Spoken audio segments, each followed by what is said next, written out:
This is the story of a 17-year-old girl who disappeared under mysterious circumstances. She was planning to hitchhike into town, and then she was never seen again. Immediately after, her mother began receiving horrifying late-night phone calls in which an unknown man called her daughter his slave. But in reality, everything turned out to be much more complicated. In this video, we will try to figure out what happened to Amy Billig. Amy Billig was born on January 9, 1957, in a suburb of Miami called Coconut Grove. This place perfectly reflects the flavor of the southern state. Bright sun, palm trees, and the endless ocean create an impression of a happy and carefree life. While enjoying these landscapes, one can't help but forget that danger can lurk around every corner.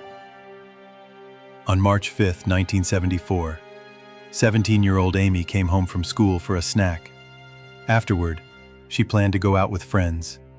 She called her father and asked him for some pocket money. After lunch, she set out for her father's workplace. To get to his office, Amy planned to hitchhike. This decision proved to be fatal. She never made it to her father's work, and since then, no one has ever seen her. After some time, her parents began to worry that something bad might have happened to their daughter. When she didn't return home, they contacted the police. They immediately began searching for the girl, combing the route she was supposed to take to her father's work. However, no clues that could shed light on her disappearance were found. A few days after her disappearance, the girl's parents were approached by 16-year-old brothers Charles and Larry Glasser. They claimed to have kidnapped Amy and demanded $30,000 in ransom. The police quickly got involved, arrested the brothers, and found out that the young criminals were just trying to profit from someone else's grief. They had no connection to Amy's disappearance but were tried for extortion. Shortly after Amy's disappearance, her mother, Susan, received a disturbing phone call. A man informed her that her daughter was now his slave. Of course, the police tried to trace the call, but at the time, it was simply impossible. Despite this, the story of the mysterious calls would continue, but we'll get to that. Meanwhile, a camera belonging to Amy was found near a Florida highway. Most of the photos were heavily overexposed. The investigation hit a dead end, but Susan didn't give up. After her daughter's disappearance, she was told that Amy might have been kidnapped by members of a biker gang called the Outlaws. These men rode around the country engaging in various illegal activities. The mother found out that some members of this gang had indeed passed through Coconut Grove on the day of Amy's disappearance. It's worth remembering that the girl planned to hitchhike on a highway that this very transport could have been traveling on. Susan managed to contact a lawyer who had previously represented the gang's interests in court. He arranged a meeting with two members. Both of them stated they knew nothing about Amy's kidnapping, but added a grim detail. They admitted that in the past, some gang members had kidnapped a young girl and sold her into slavery. The bikers added that such a horrific practice was not uncommon in their criminal circles. Kidnapped girls could be traded for a new bike, someone else's credit card, and other things. The bikers who met with Susan promised to ask around among other gang members, but she was never able to contact them again. Either they were worried that further spreading sensitive information about the gang's activities would cause them serious problems, or those problems found them immediately after meeting with the kidnapped girl's mother. Later, Susan contacted a woman who had spent 5 years in captivity with bikers. She was kidnapped at the age of 12 and only managed to escape at 17. During this conversation, Susan became even more convinced that the gang members could indeed be involved in her daughter's disappearance, but it gave her no concrete leads. 3 months had passed since Amy's disappearance, and all this time, her mother never stopped searching. She managed to find out that members of the Outlaws gang were currently in Orlando, 250 miles from Miami. Without a second thought, she went there and began questioning dozens of people who might know something. One day, she got a major lead. A clerk at a small 24-hour store looked at Amy's photo and said he had seen her accompanied by at least 2 bikers. He added that the girl only bought a vegetarian vegetable soup. And for Susan, this information was crucial. Amy was a vegetarian. The clerk's words convinced the mother that her daughter was alive. Unfortunately, this information didn't help track the girl down, and the search stalled once again. A long year and a half passed before Susan received new information about her daughter's possible fate. On January 9, 1976, a biker named Dave contacted her after seeing Amy's photo in the newspaper. He claimed that the girl had belonged to him for a while and agreed to meet Susan at his home. The man was visibly nervous, but still told her some details. According to him, he had bought Amy from another biker, and she lived with him for some time, after which Dave sold her to someone else. It's hard to believe this is about a living person, but this was the story Dave told. As proof of his words, he mentioned a scar on Amy's body that Susan had not publicly mentioned. He added that the girl was very quiet. The biker said he might have an idea of who had Amy now, and promised Susan he would try to contact that person. 2 weeks later, he called the woman and told her he had found out her daughter's location. According to Dave, Amy was in Tulsa, Oklahoma. It was nearly halfway across the country from Miami. He promised to help Susan in her search and arranged to meet her.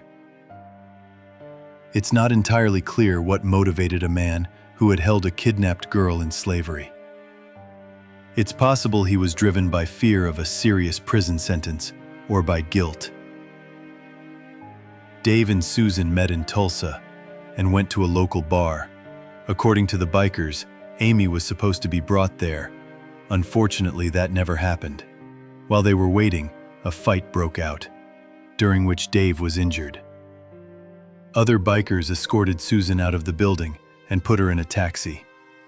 She never saw Dave again. However, the man later contacted her lawyer and said that Amy might be in Seattle. In 1977, Susan suffered a heart attack. But just a few months later, she went to Seattle to search for her daughter. There, she visited local tattoo parlors, motorcycle shops, and bars. Several people recognized Amy's photograph and said they had seen her. They also described the girl as very quiet and shy, which matched Dave's words. Alas, all this once again brought the mother no closer to success. Almost 2 years later, in the winter of 1979, Susan received a call from an unknown man. He stated that Amy was currently at a truck stop near Reno, Nevada. The caller added that the girl desperately needed help. Susan immediately passed this information to the FBI, but they found no trace of Amy.